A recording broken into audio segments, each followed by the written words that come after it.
Hey everyone, ready to dive into a story that'll really stay with you. I think so. Awesome. Yeah. Today we're looking at 47 Days, the true story of two teen boys defying Hitler's Reich. Okay. This novelette Right. throws us right into Germany in March 1945. Oh, wow. So think about it. Yeah. The war is almost over, but things are more desperate than ever. Yeah. Hitler's calling on every single person who can fight to do so. Wow. Even teenagers who are barely old enough to shave. Oh, gosh. And, this isn't your typical World War II story. Right. It's a really personal account Yeah. of what it was like for two boys to make a dangerous choice. Uh. They decide to defy an order from Hitler himself. It's really striking how this story takes us right down to the ground level. Yeah. We get to see how ordinary people lived Right. during this unimaginable time. Yeah. It's March 5th, 1945. Uh-huh. Hitler is desperate to hold on to power. Right. So he orders all boys born in 1928 and 1929 to join what was called the Volkssturm. Okay. It was essentially like a last-ditch militia. A militia. Yeah. So our main character, Günter, Mm-hmm. he's 16, Okay. and his friend Helmut, Right. they are thrown into this chaos. Wow. They're not idealistic soldiers or anything. They're Right. just terrified kids. Oh, yeah. And instead of just doing what they're told, Mm-hmm. they make this huge decision to defy Hitler. That's a powerful statement about what Germany was like back then. Yeah. I mean, the Volkssturm. Yeah. That shows how desperate the Nazi regime had become to refuse to join. Mm-hmm. That was incredibly dangerous. It was. Yeah. Wow. It was like directly challenging the Nazis. Wow. They had controlled their lives for so long. Right. So to say no, Mm-hmm. that was huge. So Günter and Helmut knew the risks, Uh-huh. but they chose to try to survive on their own. Right. They ran away to the countryside. Wow. They traveled through forests and fields, Yeah. looking for food and shelter, Oh, wow. and always looking over their shoulders.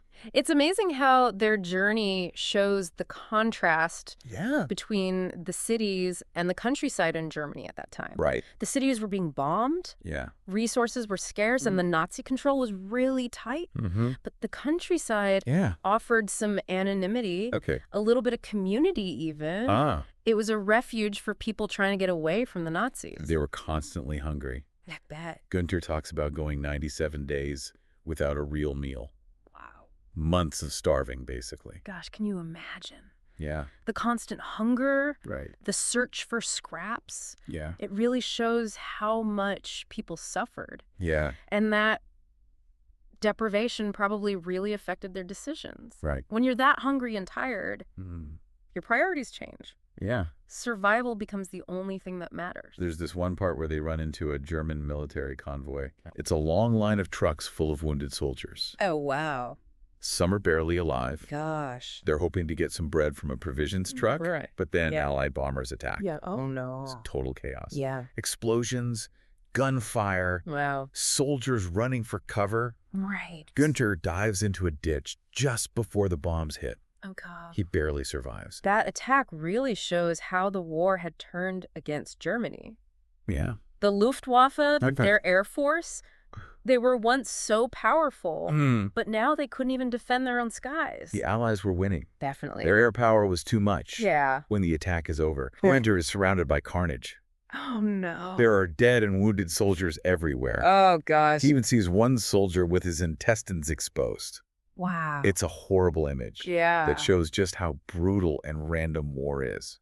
That description really makes you think about the human cost of war. Yeah. It's easy to forget about the individual lives lost Right. when we talk about strategies and politics. Mm-hmm. But people are dying, their lives shattered. Günter's freaking out looking for Helmut, Uh-huh. afraid of what he'll find. Oh, wow. But then Yeah. Helmut appears unharmed. What a relief. They hug each other, so relieved to be alive. Hmm. Then they run back into the woods. That bombing raid really changes their journey. Yeah. They saw the power of the Allies firsthand. Right. They knew the war was almost over. And for Günter and Helmut, Yeah. the question of survival Uh-huh. became even more urgent. Right. So they had that close call with the bombing. Right. But their journey isn't over. Okay. They're still running. Yeah. They're hungry. Right. And they have to stay ahead of danger. Uh-huh. They end up finding this village. Okay. Well, it looks like the war hasn't touched it. Wow. And there they see a pub. Oh, pub. It's called the Gasthof zum Lohen. And remember, they've barely eaten in months. Right. So a pub with a warm meal and maybe even a place to rest must have seemed like a dream come true. I bet. Günter leaves Helmut outside to watch. Okay. And he goes into the pub. But then he realizes it's full of SS officers. Oh, God. Talk about bad luck. Yeah. This is where the story gets really scary. Right. The SS, they were known for being brutal. They were. Especially in the last days of the war. Exactly. They were clinging to power. Yeah. Attacking anyone they thought was an enemy. Right. Can you imagine how terrified Günter must have been? Oh, yeah. He's just a teenager, alone, Yeah. surrounded by these hardened SS officers. Right. And he's lying about who he is. It's amazing he was able to stay calm. Yeah? He tries to act normal. He offers to work for food. And you won't believe this. What? One of the SS officers remembers him from Hitler Youth. Really? He steps in, pays for their meal, Wow. and even offers them a ride. Wow, that's lucky. But the SS unit is going to Frankfurt. Oh. That's not where Günter and Helmut want to go. Right. And one of the officers, this guy named Harold, Okay. who has these, like, piercing eyes. Yeah. He seems to know they're lying. No. Harold just watches them. Right. Doesn't say much, but it's super creepy. I bet. They have to spend the night at the pub Oh, God. with the SS. Wow. It's like a game of cat and mouse. Yeah. They're surrounded by the enemy. Right.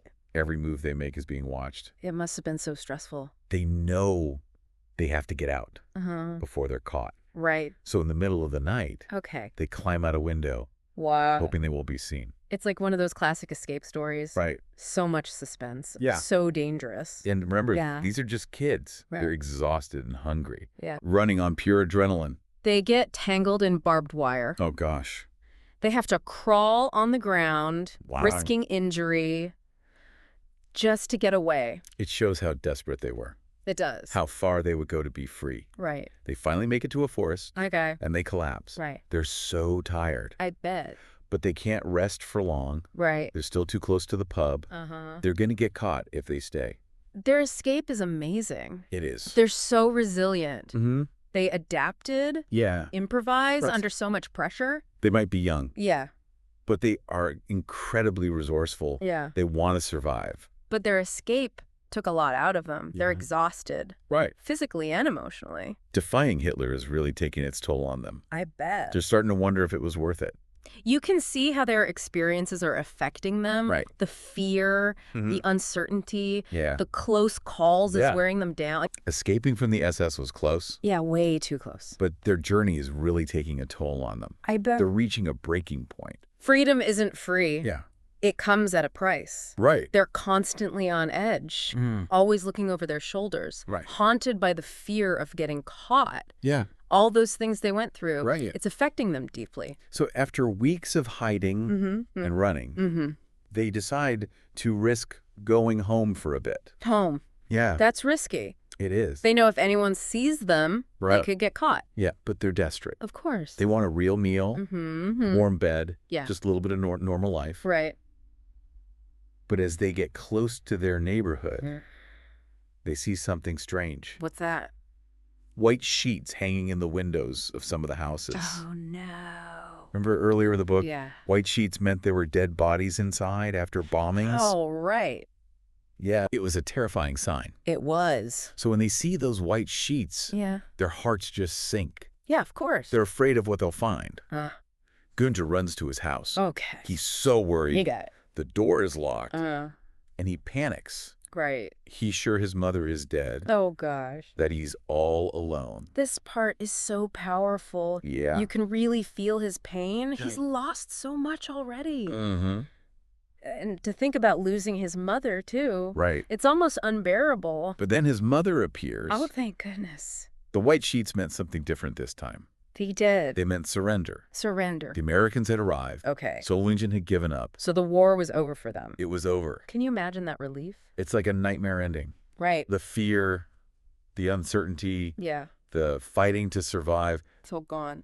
It's amazing how Oppenlander makes it clear that it's not a simple happy ending. Right, because the war might be over. Yeah. But it's not over for them. They're still going to carry the scars. Yeah. Günter and Helmut still face an uncertain future. Absolutely. Facing terrible things Right. that will stay with them forever, and they still have to deal with the choices they made. I hadn't thought about that. Yeah. Was defying Hitler really heroic? Right. Or were they just trying to stay alive? Exactly. How will they fit back into a Germany that's trying to rebuild? And we can't forget about their fathers and brothers who were sent off to fight. Right. Did they survive? Yeah. Are they out there somewhere? Lost and trying to find their way home. This book leaves you with a lot to think about. It does. It shows how strong people can be. Yeah. How they can find hope and be brave, even in the worst situations. But it also shows the terrible things that war does Absolutely. to individuals and to countries. I think Günter and Helmut's story makes us think how we would act in that situation. Would we be brave enough to disobey? Would we risk everything to try to live? It also reminds us that history isn't just dates and battles. Right. It's about people. Yeah. Their stories. Like Günter's. Yeah. His story shows us what war is really like. The fear, the loss, Yeah. but also the bravery and resilience. Before we finish up, Yeah. I keep thinking about Helmut. What about him? The author says he died in 1992. Okay. What kind of life did he have after the war? Right. Did those 47 days change him forever? It's something to think about. It is. And maybe by looking at these individual stories, Well, we'll yeah. want to hear more voices from the past Right. to learn from what they went through and to work towards a future Yeah. where these kinds of stories are just a distant memory. Thanks for joining us for this deep dive. It was my pleasure.